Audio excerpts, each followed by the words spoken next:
Olá, saudações a todos.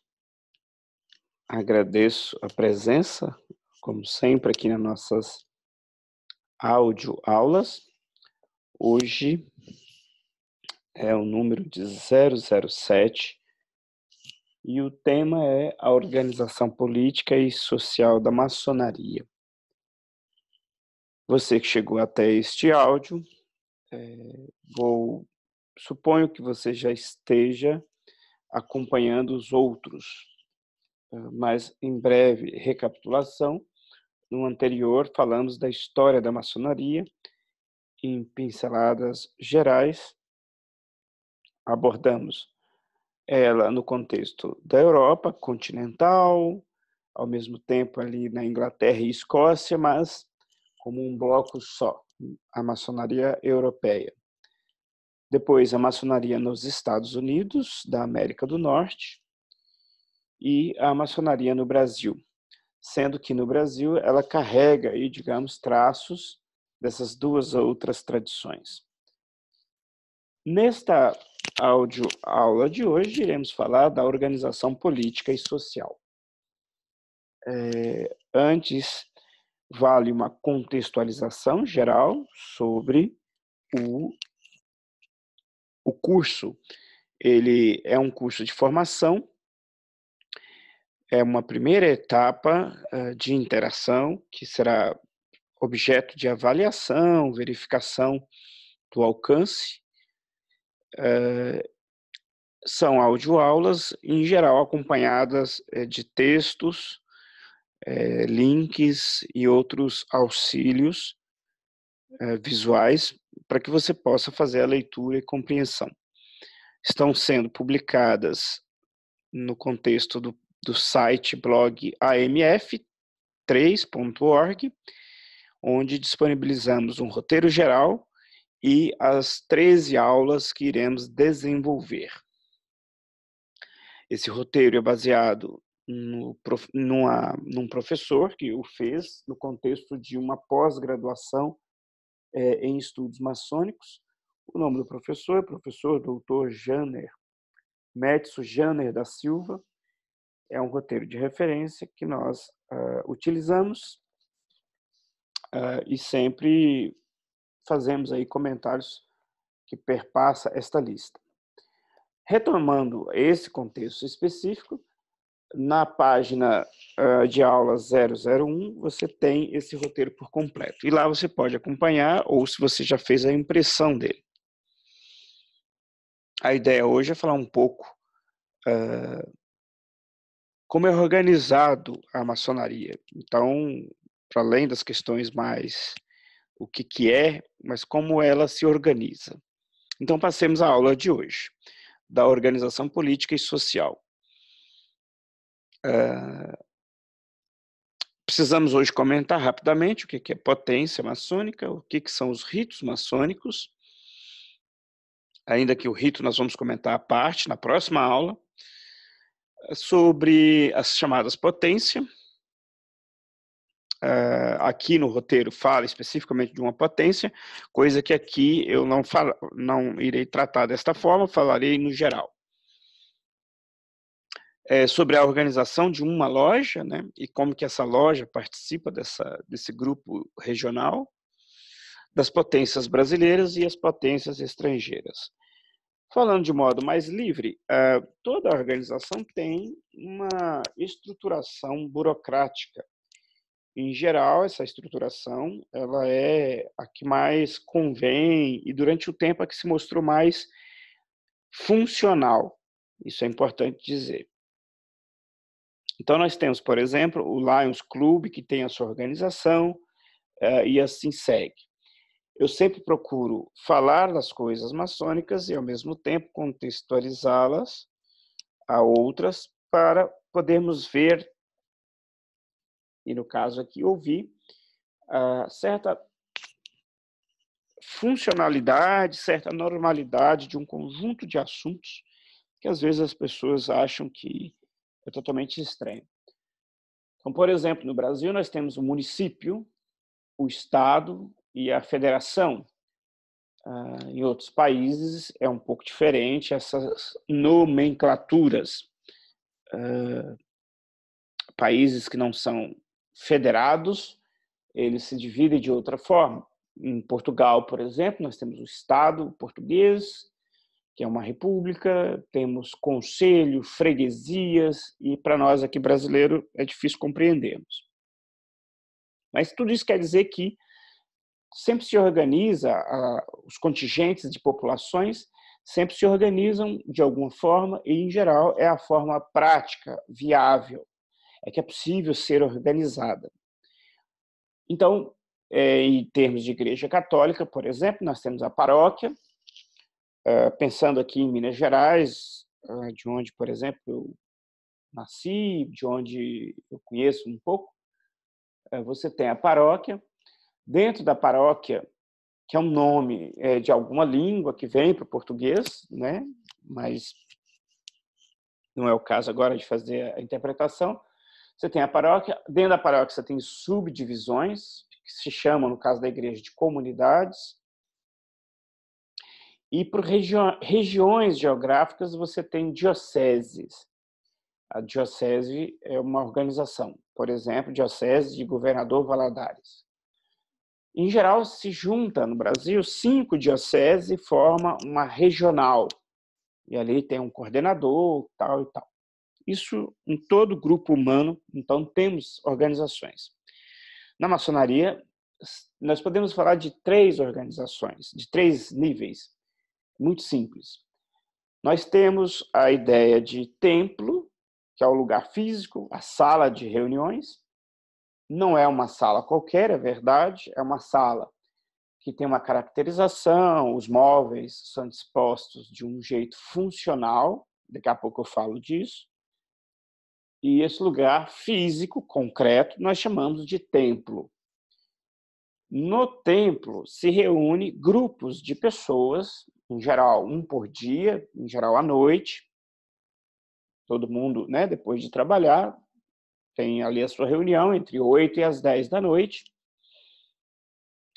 Este agrupamento de pessoas recebe o nome de loja. Então, podemos concluir que no mesmo templo pode reunir uma loja na segunda, outra na terça. Então, o agrupamento de pessoas formam a loja.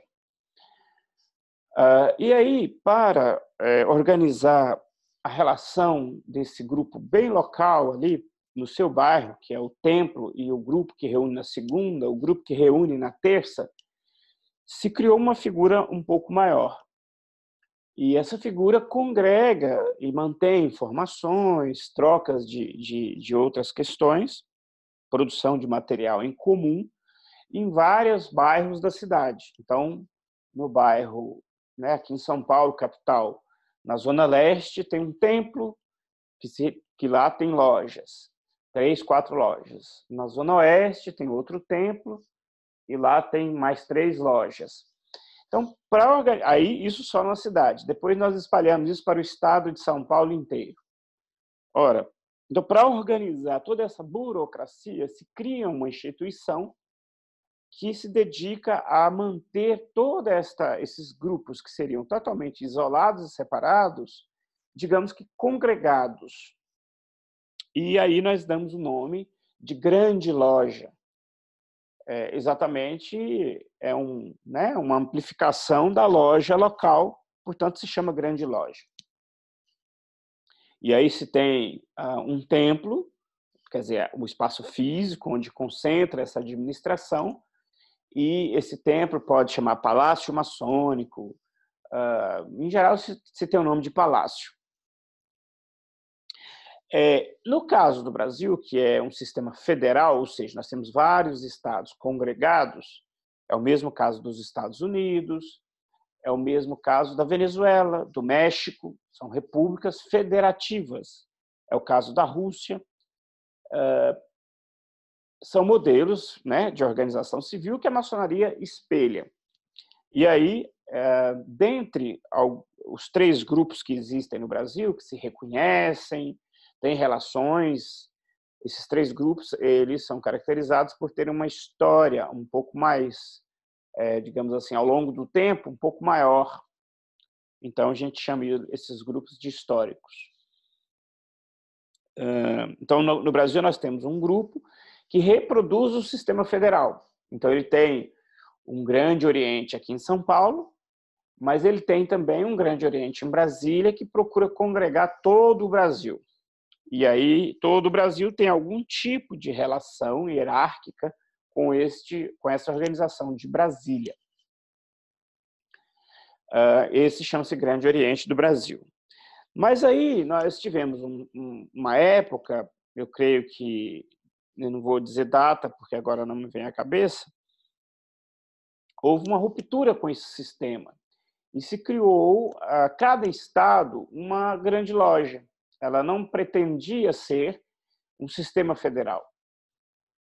E, sobretudo, sendo subalterna a uma hierarquia federal. As conclusões podem ser várias, desde não ter utilidade, criar uma burocracia desnecessária, mas optou-se aí, durante um período, um grupo saiu desse grupo federal e montou esses grupos estaduais.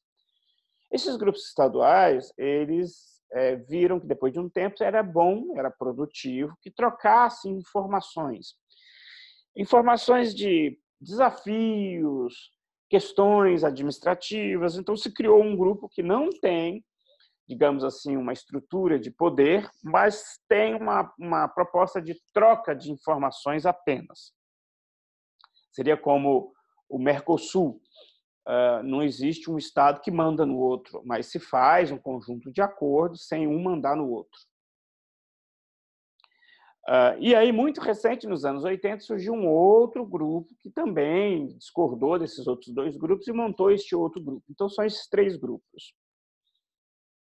Mas a estrutura mais fundamental e mais necessária de você que acaba de chegar nessa organização é compreender que a loja é o aglutinado de pessoas, é a parte mais importante, porque um grupo de pessoas com uma boa relação, uma relação construtiva, amorosa, porque a maçonaria não é só uma associação filosófica, no sentido contemporâneo de Associação Nacional de Pós-Graduação em Filosofia, por exemplo, a ANPOF, não é.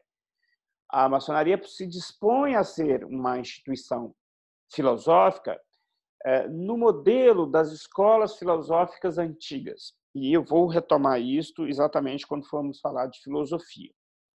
E é exatamente por esse aspecto dela ser uma escola filosófica, que propõe ser uma escola de filosofia vivenciada, ela precisa congregar burocracias administrativas, ela não é uma agrupação de intelectual. Então, na loja, além do estudo filosófico, é preciso ter também boas relações com o grupo e uma convivência com o grupo. E isso é a parte mais importante e fundamental do que o templo físico.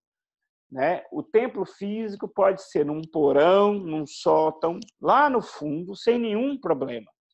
O que importa é que as relações sejam relações saudáveis, relações honestas, no sentido de estamos a participar deste grupo com um projeto de formação humana, não é nenhum outro propósito. Então, a loja consiste exatamente na pedra fundamental da maçonaria. O restante é processos administrativos, burocráticos, que são necessários, mas são hierarquicamente menos importantes do que a importância das relações humanas. Neste aspecto, a maçonaria tem uma relação muito próxima, ao mesmo tempo de espécie de imitação daquela proposta de Cristo, de Jesus Cristo, que dizia que o importante é construir o templo interior. Então, apesar da maçonaria admitir, apesar de ela valorizar as diversas religiosidades, considera que esse princípio ele seja universal e ele seja de comum acordo em outras tradições religiosas. Então, a loja é a parte fundamental. Em seguida, você tem o lugar de se reunir, porque ele não é qualquer lugar, ele precisa de um mínimo de formalidade. Daqui a pouco eu retomo esse aspecto da formalidade. Então, mas é preciso, então, de um templo. Esse templo, esse lugar físico, ele tem algumas necessidades, por exemplo, energia elétrica, saber se a luz, se a lâmpada não queimou, então alguém precisa cuidar disso para trocar. Tem conta de água, porque se tem um banheiro, se tem uma área de lazer, né, para, ao fim de uma reunião, conversar de modo mais descontraído, ou mesmo na chegada. Algumas têm bibliotecas, então temos lá a organização dos livros, empréstimos, enfim. Então, o templo físico ele cumpre essa função necessária desse grupo poder se reunir e se cultivar enquanto amigos, enquanto estudantes de filosofia. Depois, se verifica que a maçonaria também tem um nível de relação e de amizade não só local no seu bairro, é compartilhado esta ideia com vários outros pontos da cidade, do estado, da Federação Brasileira, e aí também vamos ampliando. É possível um estudante dessa mesma proposta se encontrar com outro em Buenos Aires, por exemplo. Então, tudo isso demanda um tipo de burocracia, um tipo de organização, e, portanto, isso remete à ideia de uma organização chamada Grande Loja, é onde concentra essas relações, a gente chama de relações exteriores, relações dentro do próprio Estado. Então, lá nesta Grande Loja, que é uma extensão desta loja pequena, né, da loja onde você participa, se produz, por exemplo, os materiais didáticos, que são em torno, se não me engano, de 4. Na parte de ritual falarei deles. Então, faz a impressão, correção do português, mantém cadastro de pessoas que querem entrar, verifica se essa pessoa tem algum tipo de questão e que é de conhecimento do estado onde está, né, inicialmente, e depois esses dados são compartilhados com outras, exatamente para permitir que você saia daqui e se relacione com uma pessoa de outro estado e até mesmo de outro país. Então, tudo isso demanda uma burocracia que é feito nessa ideia de grande loja. O tamanho realmente físico do templo acaba sendo sempre maior do que o templo da loja, mas e o volume de pessoas envolvidas também acaba sendo muito maior do que na loja. Portanto, é um aparato extremamente burocrático e sempre digo, não é nada de secreto e etc., porque tudo é documentado, tudo é minuciosamente preenchido, fichas e tal. Isso é do conhecimento do Estado brasileiro e não faria sentido se fosse uma sociedade secreta, como muitos insistem nessa ideia ridícula, ter tantos registros de nome, endereço, quanto você ganha, o que você faz. Seria uma sociedade secreta burra, porque fornece informações que o Estado tem acesso. Pois bem, então essa é a questão fundamental. Cada Estado terá a sua organização, terá uma dessas três, aqui no caso do Brasil. E depois, cada país é uma história. Portugal, nós temos umas 2 ou 3 organizações, aí uma tem uma história de ser regular, outras não. Na França também tem 3 ou 4, e assim vai. Nos Estados Unidos, você tem mais os chamados sistemas de grandes lojas, que são, cada estado tem a sua, né? Reproduz um pouco o que é os Estados Unidos. Nós sabemos, assim, por alto, que, por exemplo, em alguns estados dos Estados Unidos da América do Norte, tem pena de morte, outros não. Sistema educacional também, né, tem algumas variações de um estado para o outro. E outras legislações lá nos Estados Unidos. Então, eles refletem, de certa maneira, esse modelo, e aí as grandes lojas elas têm, nos estados, também uma certa autonomia, ainda que algum vínculo com a outra, de outros estados, mas não um vínculo hierárquico, digamos assim. É mais de troca de experiência, troca de informação, etc, etc. Então, esse é o aspecto mais geral da organização política e social. Falando da loja específico. Então, na loja, que é aquela célula onde você tem o contato primeiro, e esse contato ele é o que mais vai te marcar, dentro dessa organização, nós temos funções muito específicas. Temos lá o coordenador da reunião, que tem um nome específico, temos o primeiro vigilante, o segundo vigilante, que são funções que organizam a dinâmica da reunião. Todo mundo sabe, e sabe muito bem, quando você vai no churrasco com os amigos, se fala de tudo e não fala nada, e o que é pior, às vezes fala besteira, porque, né, no caso do churrasco, vai se bebendo, e aí, daí a pouco, fala o que não queria falar. Ou em reuniões na casa de amigos, que não se tem tanta disciplina, que a conversa não produz frutos, fica ali no meio do caminho e tal. Então, e profissionalmente, aquelas pessoas que fazem reunião, como, né, professores, assistentes sociais, advogados, psicólogos, enfim, que trabalham na metodologia habitual com reuniões, sabem a necessidade de sistematizar as reuniões, de começar a reunião, apresentar uma pauta, discutir a pauta, concluir, fazer uma redação. Essa ideia de produção na reunião recai sobre a ideia de loja. E a loja tem uma metodologia muito interessante, lapidada nos últimos 200 anos. Desde a disposição de se organizar em termos de sentar para fazer a reunião, como a ideia de início, meio e fim da reunião. E isso é importantíssimo. Esta metodologia, quando a gente estuda história da educação, lá por volta de 1700, 1800, nós podemos verificar que ela guarda uma relação muito forte com as salas de aulas daquele contexto ali da Europa, França, Itália. Você tinha uma estrutura da sala de aula muito parecida com o que hoje é a maçonaria. Então, de certa maneira, daí também decorre da maçonaria digamos assim, a metodologia da sua reunião. Não tem nada além disto, quer dizer, é uma técnica de organizar os trabalhos. E a genialidade, a produção, o sentido maior é exatamente em conseguir fazer isso.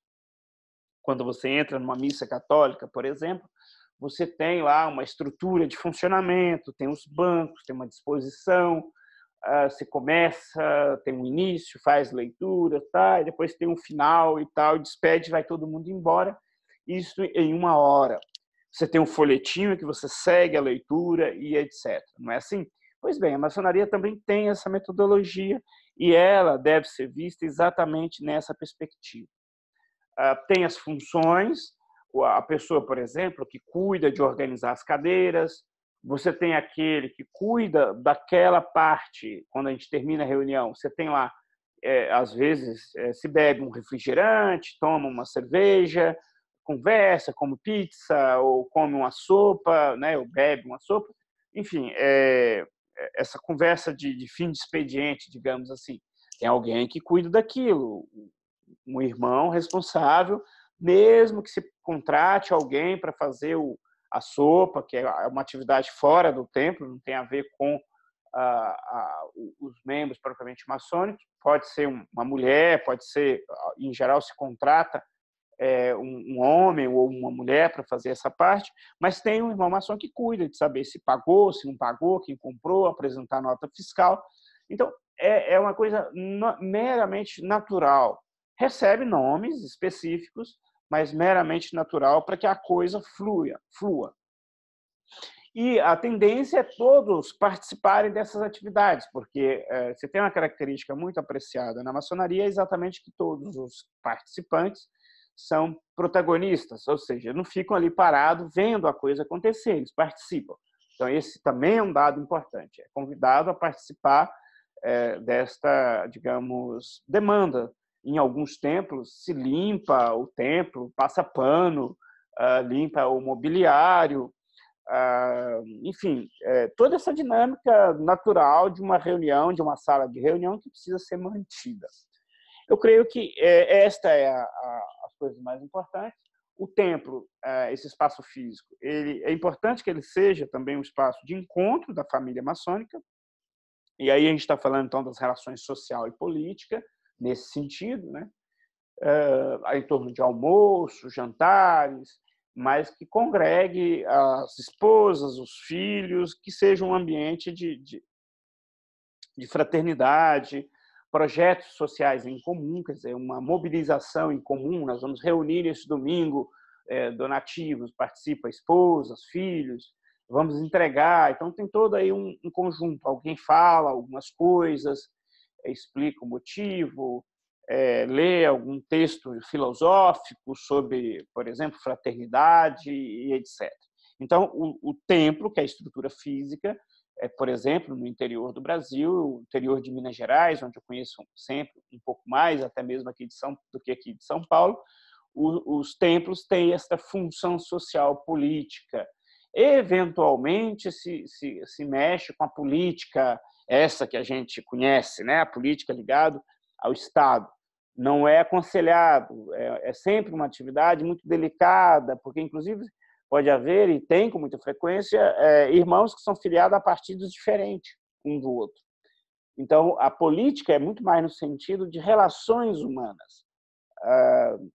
É um termo muito mais sofisticado do que apenas ficar fazendo troca de cartões e possíveis negócios. Então, é isso para a aula 007. Eu agradeço mais uma vez a atenção de vocês, sobretudo de quem tem um grupo que está acompanhando o curso. Fico muito satisfeito com isso. E eu sempre digo, forneço no corpo aí da página o e-mail para que vocês possam colocar suas questões e haver um pouco mais de interação. No geral, eu faço essas respostas individual, eu consigo, demora um pouco, dado o volume que tem aparecido, mas eu consigo dar algumas respostas, orientações. Tem bastante pessoas que não necessariamente está já afiliado a um grupo, então a gente dá esse tipo de orientações. Tudo bem? Muito obrigado, até uma próxima aula nossa.